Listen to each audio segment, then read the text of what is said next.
big shout out to you for making it through the hectic holiday season. This new year, get clean, quality, pregnancy nutrient support off your to-do list, including Ritual's best-selling Essential Prenatal Multivitamin, designed with 12 traceable key ingredients to support a healthy pregnancy. With big changes coming up, take the small steps now and start today with 30% off a 3-month supply at ritual.com/podcast. These statements have not been evaluated by the Food and Drug Administration. This product is not intended to diagnose, treat, cure, or prevent any disease. The future is a hefty responsibility and not one that we take lightly, but then taking things lightly has never been what Hefty is about. That's why we've created the Hefty Renew program that turns hard-to-recycle plastics into valuable resources like park benches and building materials. To participate, simply fill up an orange Hefty Renew bag with accepted items, tie it up, and drop it in with your regular recycling. That's it. It's that easy. It's time to rethink recycling with Renew. Particular valued resources may vary by geography. More info available at heftyrenew.com. The Signal Oil Program, The Whistler.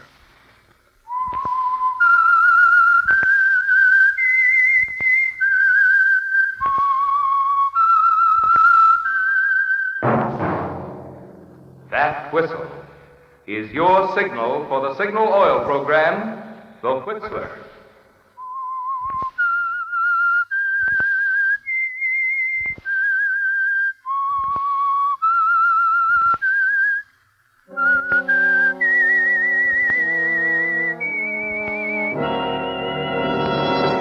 I am the Whistler, and I know many things, for I walk by night. I know many strange tales hidden in the hearts of men and women who have stepped into the shadows. Yes, I know the nameless terrors of which they dare not speak.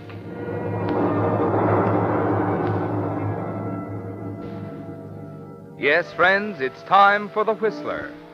And remember, let every traffic signal remind you, with new Signal gasoline, you do go farther than ever. Look for the familiar big yellow and black circle sign that identifies those popular Signal service stations in 7 western states from Canada to Mexico. And now the Whistler's strange story, The Master Touch.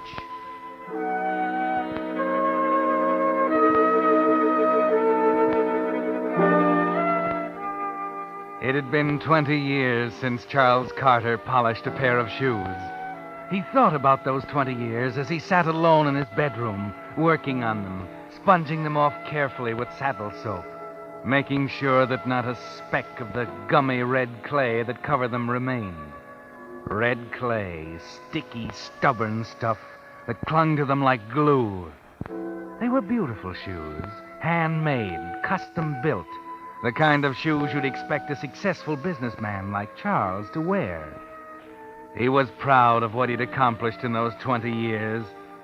As he worked on the shoes, he thought of the brutal poverty he grew up in, the resolution he made as a kid that someday he'd have more money than he could spend in a lifetime. The way money became a god to him, pushed him up the ladder from factory worker to top executive, and left him still dissatisfied, wanting more. It never mattered how he got it, so long as the money was there. And now the biggest opportunity of his life had arrived. He cleaned the last bit of red clay from his shoes and waited.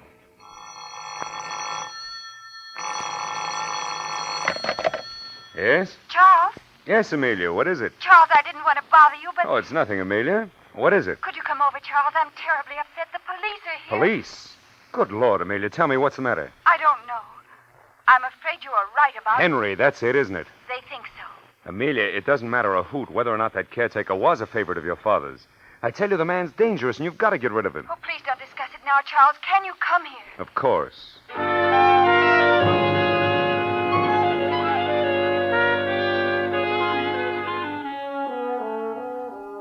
Henry, the caretaker at Green Acres, Amelia Rankin's beautiful estate. You've told her he's vicious and irresponsible, haven't you, Charles? That perhaps it isn't safe for her to be living alone there with him. And she appreciates your interest. You are interested in Amelia, aren't you? Yes, in Amelia. And, incidentally, in the fact that she's chairman of the board and holder of the controlling interest in the company you work for, now that her father is dead. So you're concerned about Henry the caretaker when you arrive a half hour late. Amelia, what's happened? Oh, Charles, I'm so glad you could come. And who is this, Miss Rankin? Oh, my name is Carter, officer. I'm general manager of Miss Rankin's firm. Now, what's happened? Charles, somebody tried to kill me tonight. What? Just a minute, Mr. Carter. If you don't mind, I'd like to continue with the caretaker here. Oh, of course. Now, Henry, 2 hours ago, someone stood outside on the grounds and put a bullet through Miss Rankin's bedroom window. But don't look at me. I've been with the family ever since this place was built. He trusted me, he did. He trusted me even more than he did her. Henry. It's true, ain't it? That's why he said I was to stay here. Called me alone into his room just before he died. Who? Mr. Terrence, her father. I see. Now, Miss Rankin, you say you'd been reading until about 9 o'clock? Yes. I got up when I'd finished and walked past the window. There was a crash of glass, that's all. Henry, what were you doing with this gun? I've always had it. Mr. Terrence told me to always keep it handy. Any idea why one of the shells is discharged? Someone must have took it while I was asleep. And then walked out on the ground, shot at Miss Rankin, returned it to your house, and left. Huh? Why not? Miss Rankin, do you know of any reason why Henry would do a thing like this? No, I don't.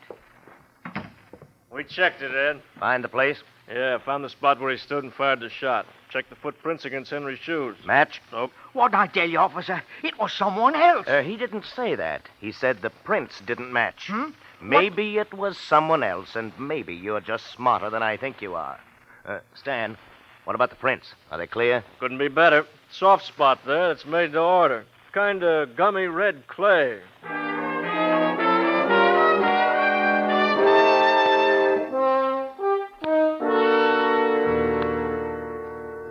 Well, they've gone at last. Will you believe me now, Amelia? I tell you that man, Henry, isn't safe. Oh, we don't know, Charles. You must think this over carefully, Amelia. It could happen again. But I can't let him go. He was right about Father. Well, you don't have to let him go. What am I going to do, Charles? Amelia, perhaps what you need is someone here to protect you. Maybe you're right.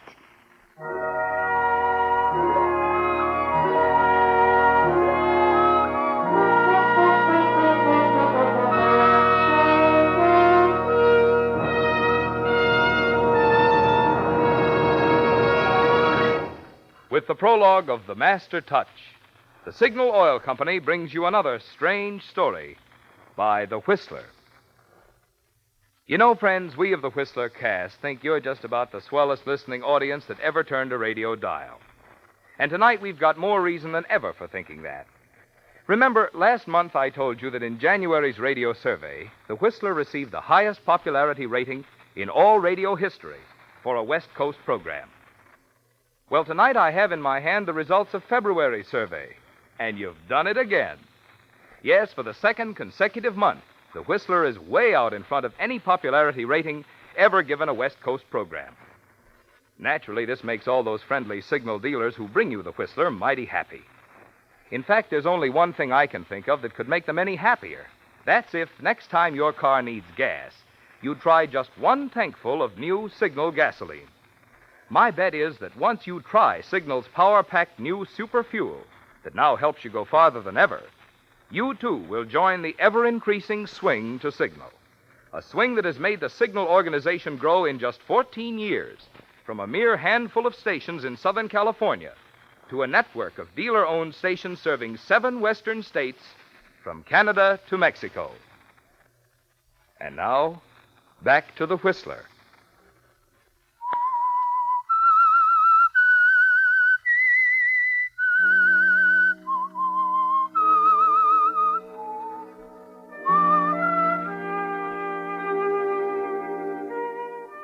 That was the master touch, wasn't it, Charles? You were sharp enough to see the opportunity the minute old Terrence Rankin, president of Rankin Industries, died and left the controlling interest to his lonely, frustrated daughter, Amelia. In the weeks that followed, you worked slowly and carefully to gain her confidence. And when that sharp, analytical mind of yours sensed the friction between Amelia and Henry, the caretaker, you knew what your next move would be. The red clay is dried now on the path where you stood and fired the shot through the window, purposely missing her. And the weather has changed, suggesting an afternoon walk. Just the two of you, Charles. You and Amelia. Isn't it lovely out today? It was so nice of you to ask me to come. Yes, it is lovely. All this and you, Amelia. Please, Charles. Why not? If I think you're lovely, why shouldn't I say so? Because I know it isn't true. I wish it were. The world is full of beautiful things when one's in love. You don't mean that. Why must you always say the same thing? You know, sometimes I feel as if you don't trust me. Oh, I do. Really, I do. Maybe I'm being presumptuous, huh? Not you, Charles, ever. I'm glad of that. I want you to have faith in me. I know. It's just that since Mother and Dad died, it hasn't been easy. I've been on my own, and, I've had everything, but I haven't really. I've had to be so cautious. You mean Henry, huh? No, not exactly. It's just that when you have money, too much of it, you're always meeting people who pretend to be friendly when all they want is to get their hands on the money. What makes people like that, Charles? Is money that important? It has a terrible fascination for some people. If I thought a lot of someone, and I found his motive was that, it would hurt me terribly. Of course it would, Amelia. But you don't think that I would... You know I'm not thinking of you. You've been so sweet and kind to me. I've never been so happy, even though I am so alone. You don't like being alone, do you? It's frightening sometimes. You do need someone, Amelia. With Henry there and the things the way they are, you ought to have someone to take care of you, to look out for everything. What are you trying to say, Charles? I'm asking you to marry me. Do you really mean it? Of course I do. Oh, I'm so happy.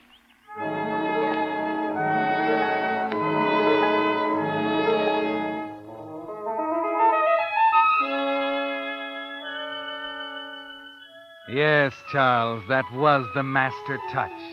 It's the biggest deal you ever swung, isn't it? And it is a business deal. Dollars and cents, cash on the line.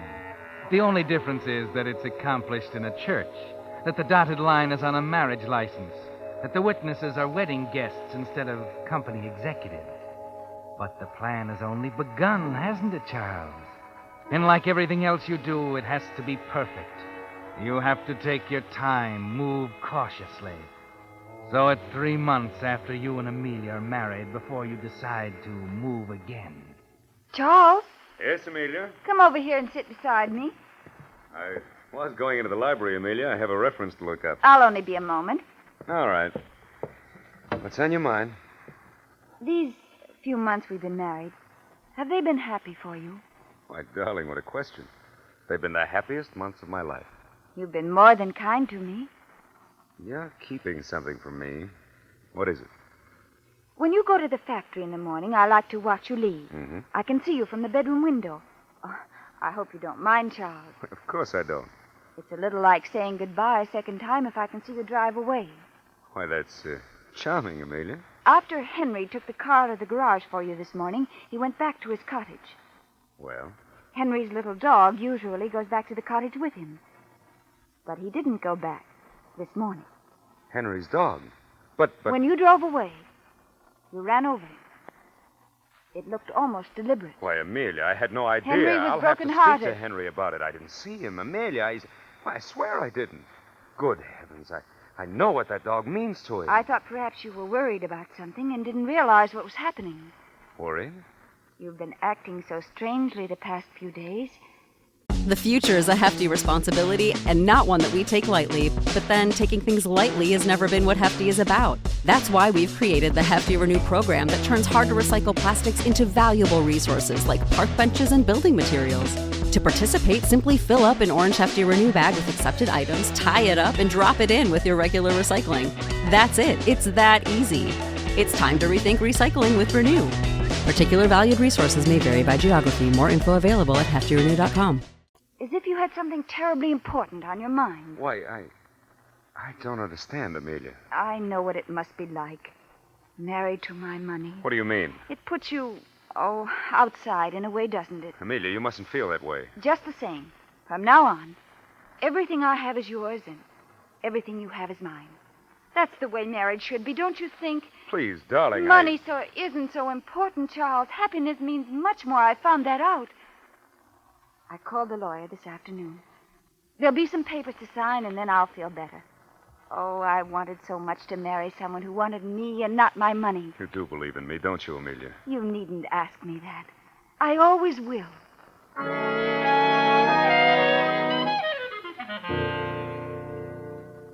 You hate her for that, don't you, Charles? As usual, she's done the honorable thing.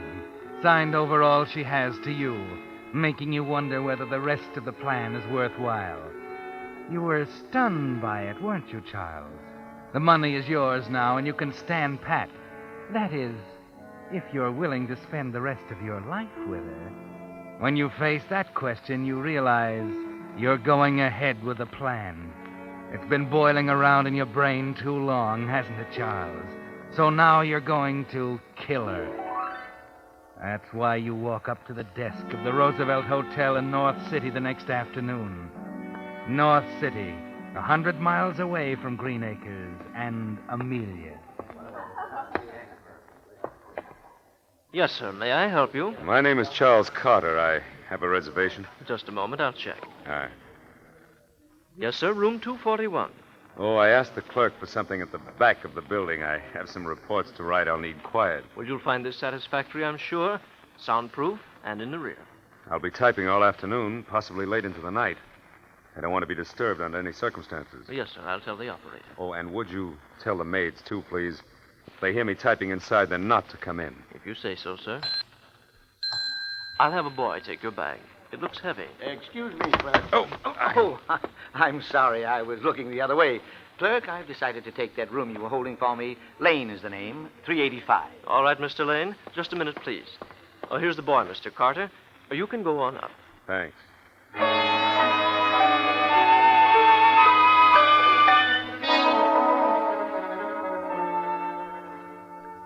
Well, Charles, it's underway, and you're a little jittery. Was it unusual that Mr. Lane, the man who bumped into you at the desk, was the same man who looked at you peculiarly when you almost ran into him at the entrance of the hotel? You finally decide that it's natural, that you're on edge, imagining things. 5 minutes later, alone in room 241 at the back of the hotel, you open your bag and take out a small portable phonograph with a repeating attachment. Connect it, put on a special record, and listen.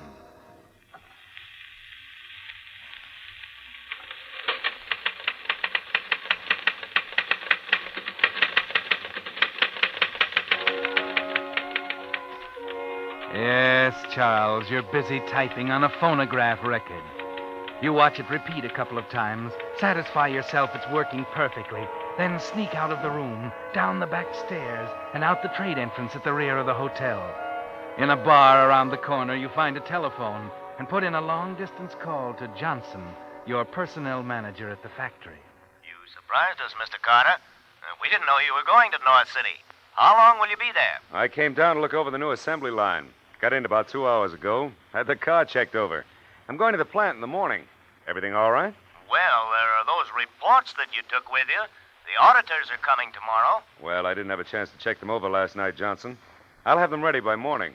Yes, but if you're in North City, I'll be coming back as soon as I check the plant. I ought to arrive at the house around 11. Why don't you and I meet there? And then I'll give you the reports. Oh, all right, Mr. Carter. 11 o'clock.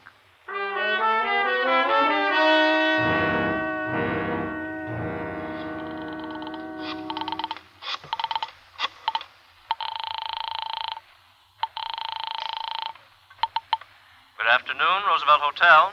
Will you ring Mr. Charles Carter's room, please? Just a moment.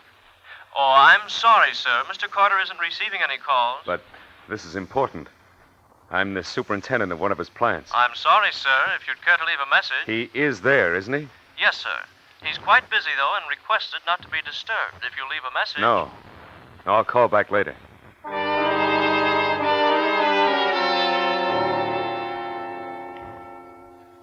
The clerk is a first-class man, isn't he, Charles? Follows instructions to the letter. You're positive now that no one can get through to you, that no one will go into the room as long as the typewriter is working. You're on the last lap, Charles. On your way to the back alley where you left your car, you stop at a drugstore and pick up a small bottle of liquid. That's for Henry, to help him sleep better. Henry is a rather important part of it, isn't he? 2 hours later, you're driving up the road to Green Acres.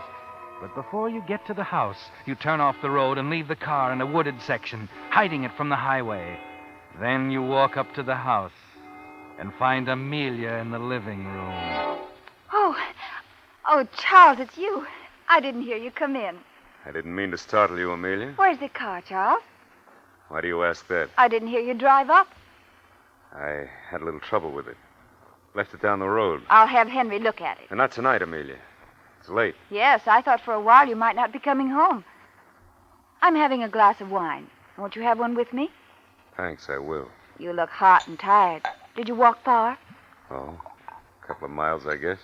Here. This will make you feel better. Thanks. That is good. I am tired for some reason. Johnson called about noon. He was looking for some reports. Yes, he called me. I made a trip to North City. Wanted to look over the new assembly line. Having some trouble with the hoists. But I thought they straightened that out last week. Oh, it's a technicality. Let's not talk business tonight, dear. I'm not up to it. Oh, forgive me, dear. More wine? Please. Well, that's fine. Why don't you run up to bed, Amelia? I want to take a bottle of bourbon over to Henry. Tonight? Well, I'm going to try to make it up to him about the dog. He'll feel better over a drink. Well, don't sit up till all hours, will you? No, Amelia. I'll be right back.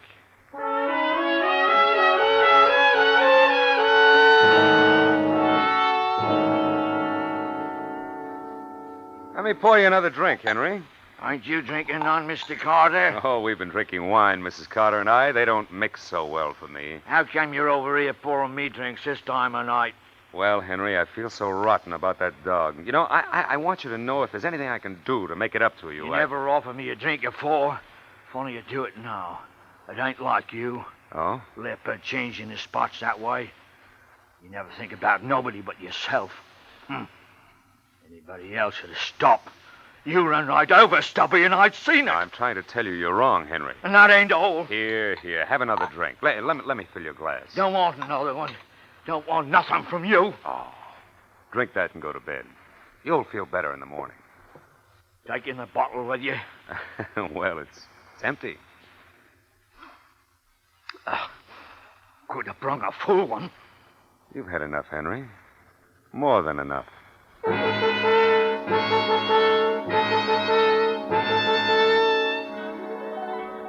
Yes, Charles, that's more than enough, isn't it? The dope liquor will keep him asleep and harmless until the hue and cry is raised in the morning. You pick up Henry's hatchet and gloves from the wood pile at the back of his cottage and hurry back to the house.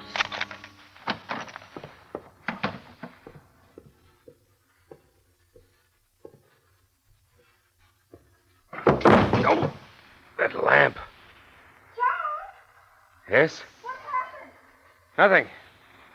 Nothing, dear. I bumped into the lamp. Turn off the lights before you come out. All right. You stand there for a moment, Charles. At the last minute, with a hatchet in your hand, you begin to waver. What are you waiting for, Charles? What's the matter, Charles? What? Why don't you come up? I think I'll read a little while, dear. Go to sleep. I'll be up pretty soon.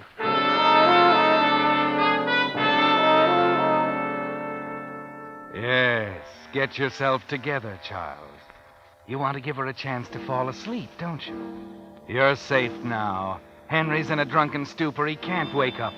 And after it's over, you'll plant the hatchet in Henry's cottage along with the gloves, just as you did with the gun 4 months ago. There'll be no question this time. No footprints in the red clay path. And who'll believe poor, confused Henry and his story about the drinks you gave him, with you busily typing on a report in a hotel room 100 miles away? A few minutes later, you see the light go out at the top of the stairs, and you sit there in the living room until you're sure Amelia's asleep. And then, holding the hatchet tight in your right hand, you start up the stairs.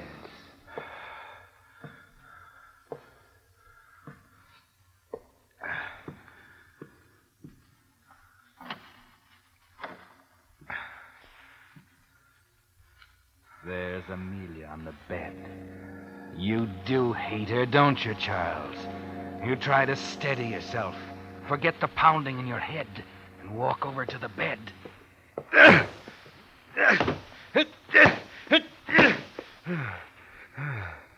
Well, Charles? Amelia! You can stop striking the bed, Charles.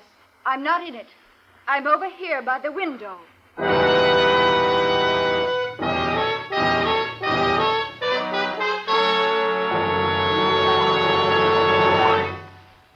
The Whistler will return in just a moment with the strange ending of tonight's story.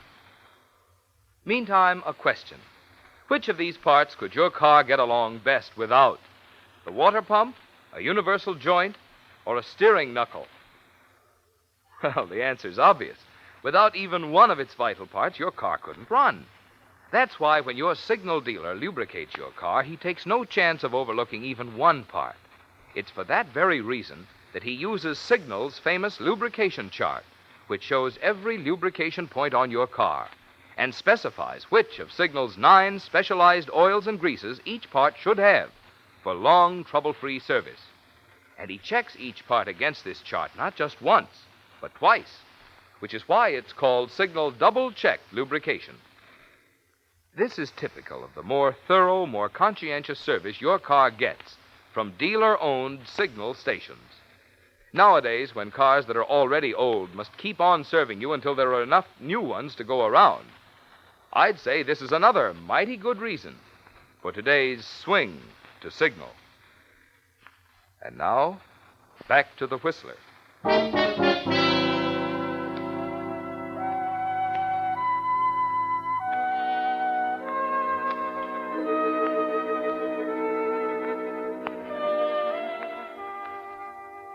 Well, Charles, the master touch wasn't quite enough.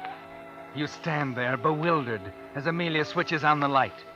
The shot through her window 4 months ago, the careful, gradual cultivation process, the marriage, the alibi in North City. It all seems ridiculous, doesn't it, Charles? And you're too dumbfounded to say anything. You can put the hatchet down, Charles. You won't need it. What are you doing? Nothing. I was looking out of the window. The moonlight's beautiful. You can see for miles. Isn't that your car down by Miller's Pond? It's hidden from the road, but I can see it clearly from here. Fool. No, Charles. I said you wouldn't need the hatchet. What's going to stop me, Amelia? What I have to say. Won't do you any good to stall. I've come too far for that. Yes, much too far. You see, Charles, I know everything you did today. I hired a detective to follow you several days ago. He was waiting for you at the Roosevelt Hotel when you arrived. I talked to him on the telephone just before you came in tonight. His name is Lane, isn't it? Yes, that's the name he used. Well? He told me you were rather a good typist. And I told him that you couldn't type at all. So he went into the room. It was a clever way to establish an alibi, Charles. But I wasn't sure until he told me about the bottle of sleeping drug you bought in North City. Get to the point. It's pretty ridiculous, isn't it?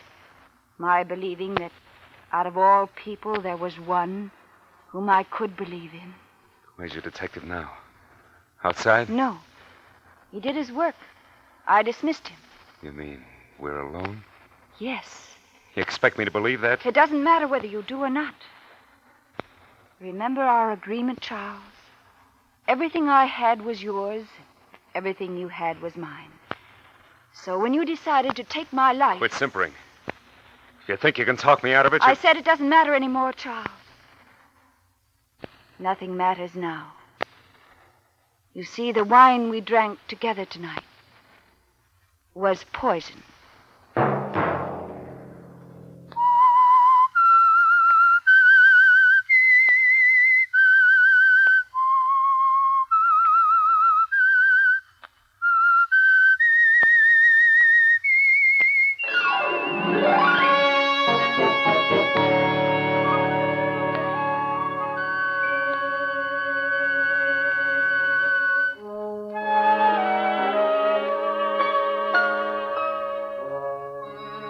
Next Monday at 9 o'clock, The Whistler will bring you another strange tale. The Whistler is broadcast for your entertainment by the marketers of Signal gasoline and motor oil and fine quality automotive accessories, and by your neighborhood Signal dealer. This program, produced by George W. Allen with tonight's story by Robert Foster, music by Wilbur Hatch, is transmitted to our troops overseas by the Armed Forces Radio Service.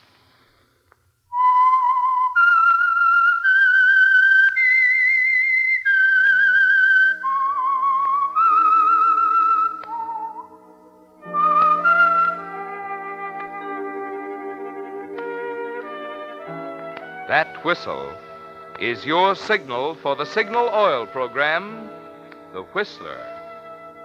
This is Marvin Miller speaking, reminding you to look for those familiar yellow and black circle signs that identify those popular Signal Oil stations in 7 western states from Canada to Mexico.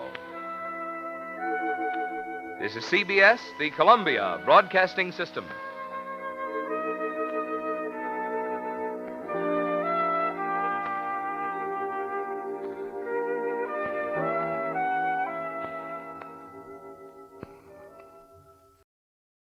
The future is a hefty responsibility and not one that we take lightly, but then taking things lightly has never been what Hefty is about. That's why we've created the Hefty Renew program that turns hard-to-recycle plastics into valuable resources like park benches and building materials. To participate, simply fill up an orange Hefty Renew bag with accepted items, tie it up, and drop it in with your regular recycling. That's it. It's that easy. It's time to rethink recycling with Renew. Particular valued resources may vary by geography. More info available at heftyrenew.com.